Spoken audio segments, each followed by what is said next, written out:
All right. Well, if there's one thing I love to do, it's learning.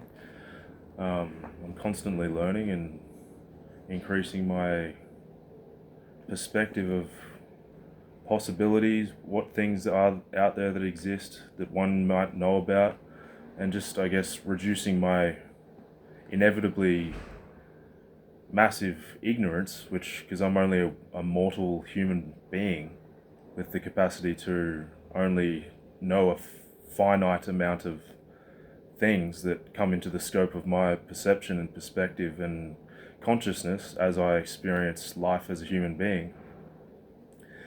However, learning is one thing that I certainly helps me to order my reality, and I love learning and just learning about all kinds of things, especially putting my attention on matters pertaining to like the collective consciousness and sort of not simply individual concerns. Though I love psychology in general. That's a fascinating topic, and I think something that everyone should take part in studying to an extent. I love learning about the collective psyche and the collective consciousness and the collective unconscious, and just widening the scope to humanity at large and sort of cultures and cultural anthropology and these kinds of matters. And so today, on this particular podcast, I'm going to read an excerpt from Jordan Peterson's book, We Who Wrestle with God, Perceptions of the Divine. I think Jordan Peterson's someone, I only read books written by authors who I think are really genuinely worth paying attention to, like Isaac Newton when he said, "If I have seen further, it is by standing on the shoulders of giants." And the giants, intellectual giants, are those who I love to stand on the shoulders of, so to speak, and read what they were thinking at certain times, and how this is how our intelligence as a human collective becomes updated and increase, is how we understand and become aware of how to coexist as a better species in general, really, a more well-functioning, connected, peaceful, just a better world and a better species. How we can do that is certainly one way, is by reading the writings and the what the great minds had to say, what the great thinkers had to say, and this is how our knowledge becomes updated and increased.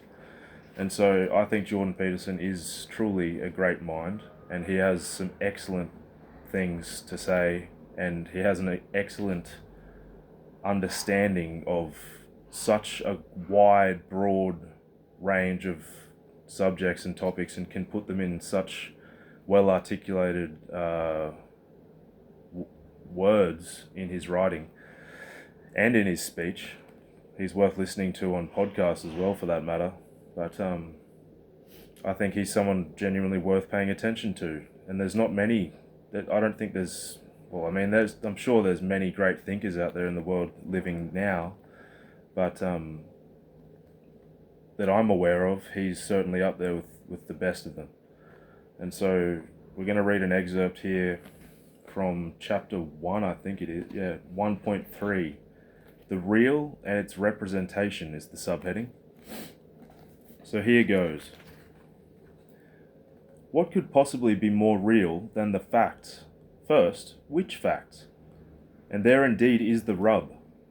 This is why we find the archetypal stories at the base of every well-integrated psyche and every unified community.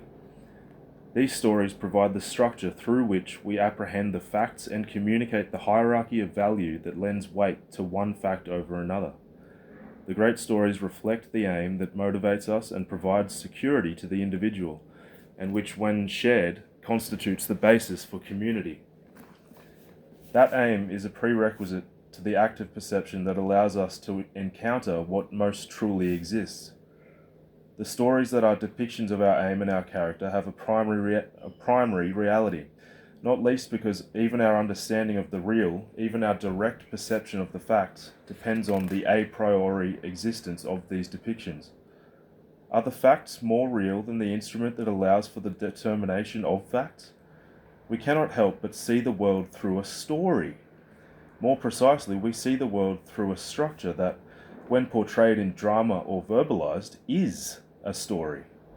Even our science has now progressed such that we ever more clearly understand how the language that makes up a story works, and why that matters to anyone concerned with stories themselves, particularly in their greatest form.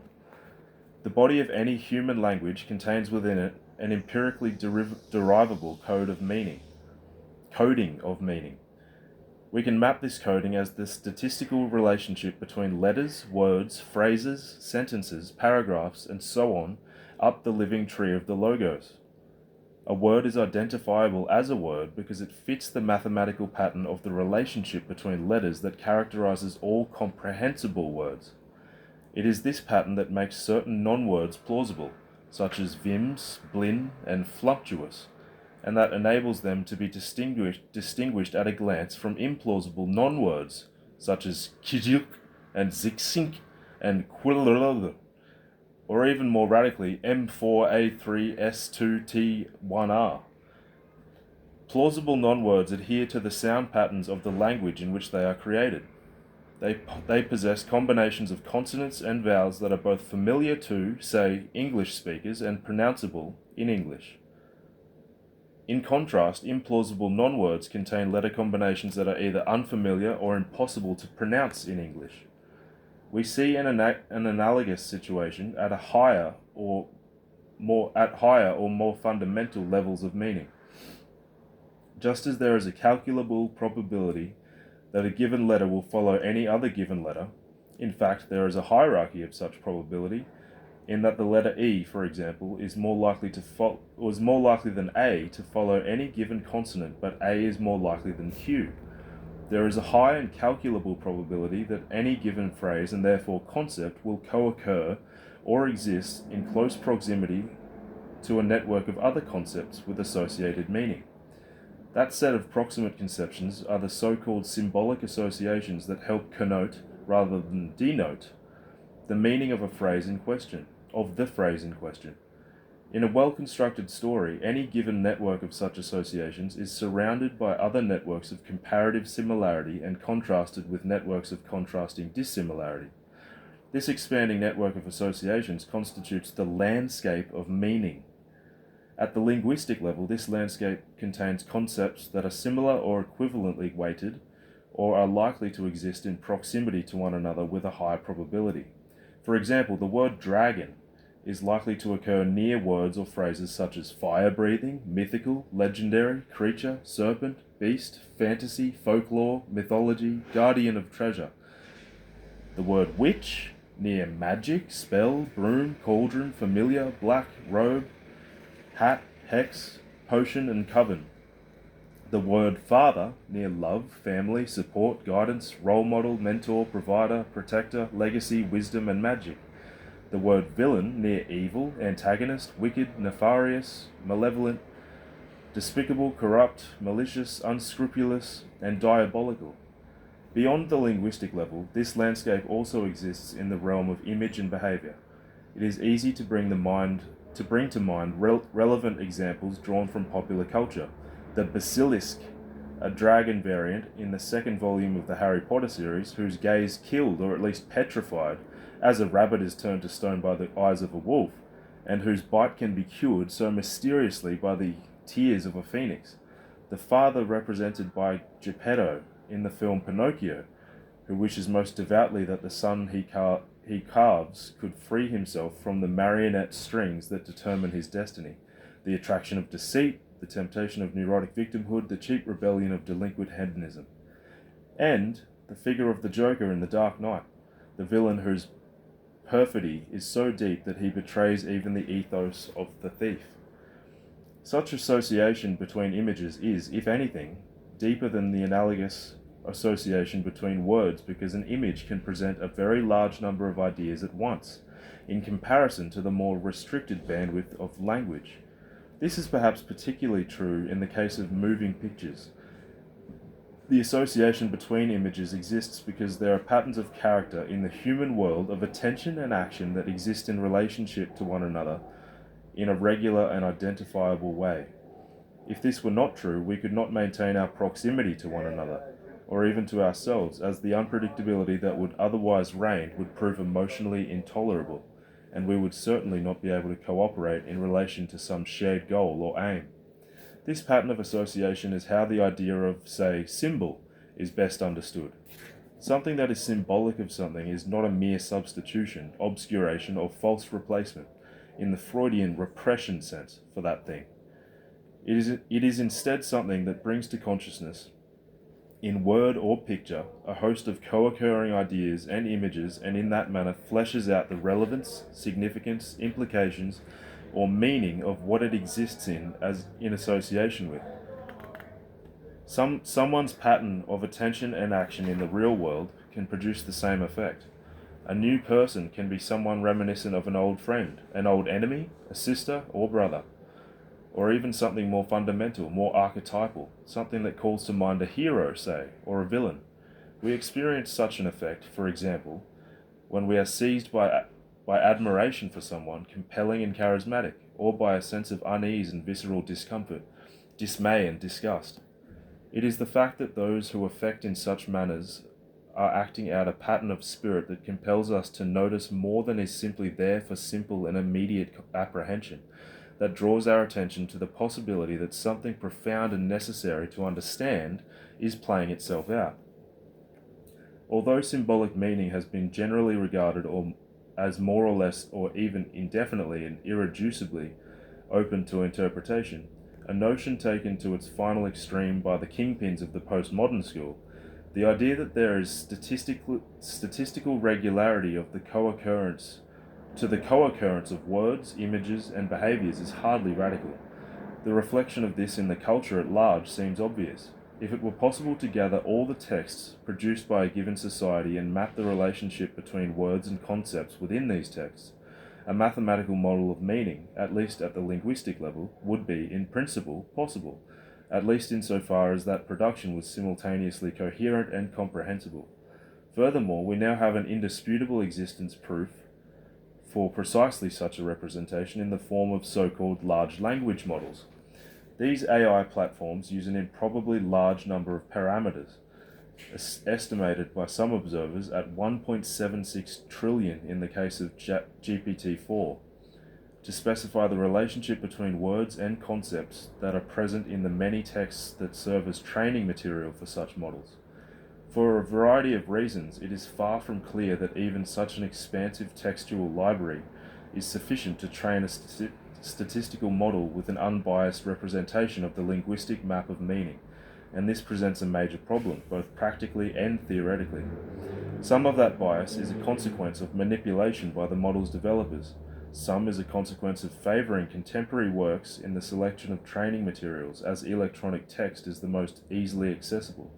No such objections, however, undermine the central point. Meaning can be mapped, and the maps are not merely imaginary, subjective, or arbitrary. To say it again, this mathematically detectable landscape of linguistic meaning is made up not only of the relationship between words and then phrases and sentences, but also of the paragraphs and chapters within which they are embedded, all the way up the hierarchy of conceptualization. This implies, not least, or even necessarily and inevitably means, that there is an implicit center to any network of comprehensible meanings. The center, for example, of the words wildlife, creature, pet, fish, mammal, vertebrate, bird, reptile, insect, and amphibian is the word animal. That center of a set of associated ideas is something akin to the soul, even the God of that set. This is no dead statistical relationship between letters and words in a body of printed text. It is instead a relationship in the minds of people, in the collective metaspace of human imagination, where those related ideas are a living force or even entity. As animating, motivating, and organizing forces, these associated ideas are more like characters with aims or personalities than mere mathematical relationships.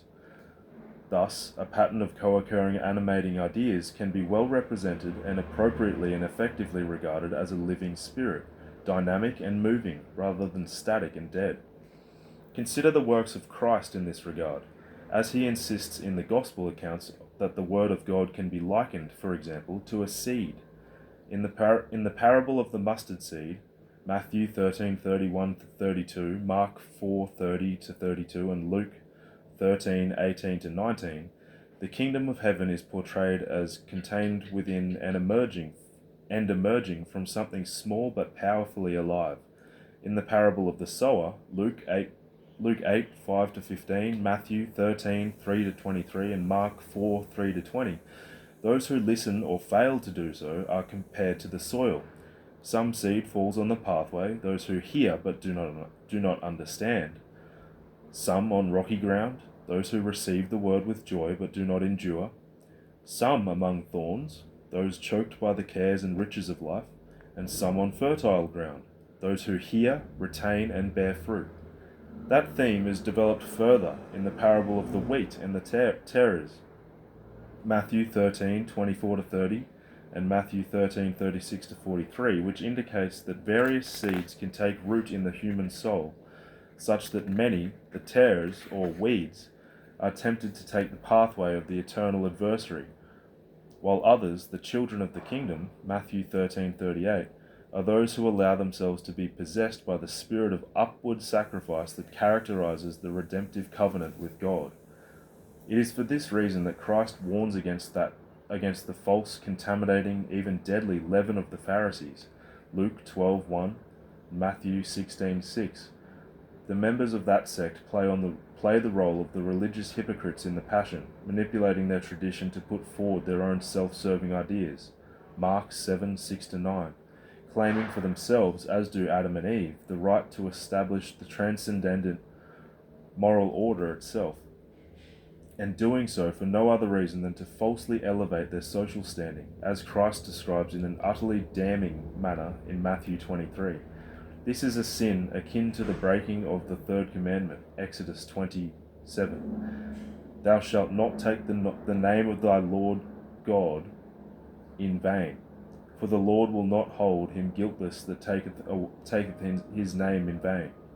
Thou shalt not take the name of God in vain, for the Lord will not hold him guiltless that taketh his name in vain, which is not an injunction against the careless sin of speaking profanely or swearing, as is commonly presumed, but a prohibition against the much more serious error of claiming allegiance to an understanding of the divine order while in fact pursuing only self-serving goals. It is hard to imagine a more egregious and damaging pursuit, bringing as it does nothing but the disrepute of hypocrisy to the religious enterprise itself. From evil seeds grow bitter fruit indeed. The German philosopher George W. F. Hegel put forward a concept similarly based on associated meaning in his discussion of the zeitgeist, a term used then and now to mean the spirit of the times. It is the zeitgeist that gives old photos the look of their era, a style or quality that possesses everyone in that time and place as they admire and imitate one another. The same idea of living spirit, albeit in its pathological or Pharisee-like form, makes itself present in the works of the greatest commentator on the catastrophes of the Soviet era, Alexander Solzhenitsyn. He illustrated precisely how the evils perpetrated by the authorities in that dread communist system were not an aberration from the hypothetically pure and moral spirit of Marxism, but a direct consequence of the poison implicit in that terrible doctrine of accusation and Cain-like envy. From each according to his ability, to each according to his need, indeed. Around that central idea, stake in the ground, flagpole, guiding rod, or staff develops a network of ideas, images, and behaviors. When composed of living minds, that network is no mere system of ideas. It is instead a character expressing itself in the form of zeitgeist, a character that can and does possess an entire culture, a spirit that all too often manifests itself as the iron grip of the ideology that reduces every individual to unconscious puppet or mouthpiece.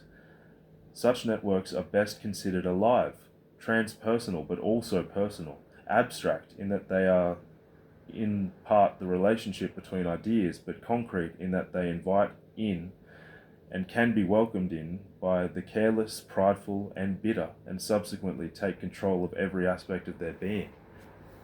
This possession by a living idea is what the Swiss psychologist Carl Gustav Jung was striving to indicate in much of his work in relationship to the idea of God, an idea hypothetically criticized to death by Enlightenment minds.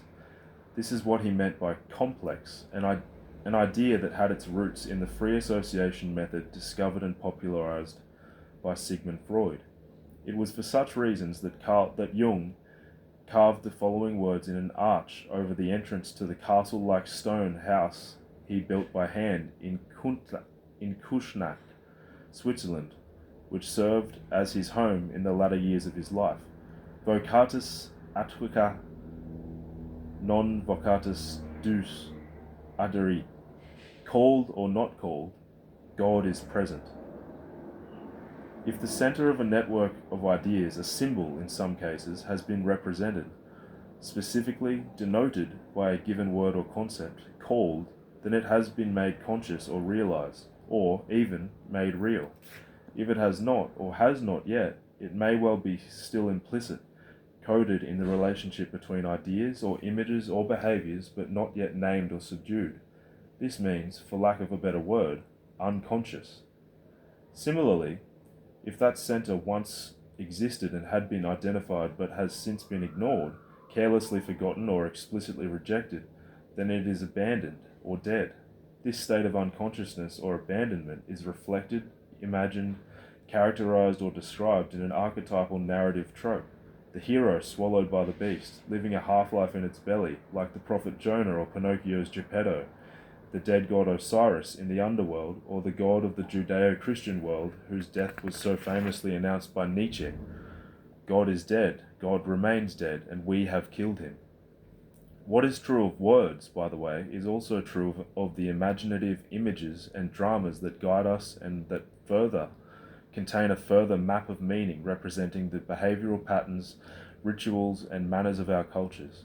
They have a living center, which is there whether it is acknowledged or not, and which plays a causal role in the determination of our individual and collective patterns of attention and action. And that much as it definitely is not all. That behavioral cultural foundation, still primarily implicit, as it is action rather than its representation in word or image, reflects the structure of the ordered and intelligible world. That world is encoded in our map in the same way that dying from walking over the edge of a bridge into the rushing river below reflects the relationship between knowledge and reality.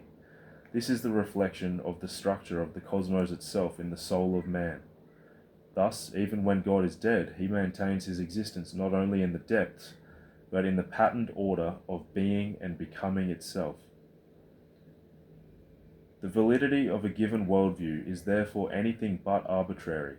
Instead, it is dependent on or mirrors the accuracy with which it reflects the natural, social, and psychological world. That coding of meaning, that representation of value, that implicit hierarchy of the likely prioritization of attention and action is, to say it again, something very much akin to the weighting of inputs that characterize our new large language models.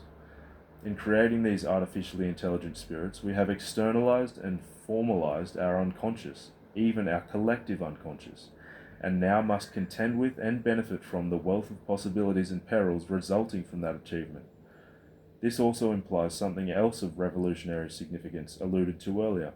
The collective unconscious is the relationship of concepts to one another, images to one another, and behaviors to one another, statistically considered across the whole culture, with the personal unconscious then being the lower resolution instantiation of such concepts, images, and actions in the individual person. This connection between the personal and collective unconscious helps account for the sense of revelation we experience when reading, say, a particularly profound book. Anyway, I'm going to stop it there, but you can sort of get the gist of what Peterson's going on about there. He's certainly one of the great minds of our time, and I think he's certainly someone worth paying attention to, and his books are certainly worth reading, especially his first book, Maps of Meaning, which is one of the most life-changing books I've ever read. Super deep, but super worth it. And this book, I think, is holding up to be on par with that. We Who Wrestle with God by Jordan B Peterson. Highly recommend. And yeah, that was just a little excerpt from chapter 1 of this book, and I think it's super worth giving your attention to and reading, because he's talking about meaning and what gives life meaning, and how we can relate to one another in the most productive, beneficial, positive way moving forward in this tumultuous time that we currently exist within in the 21st century.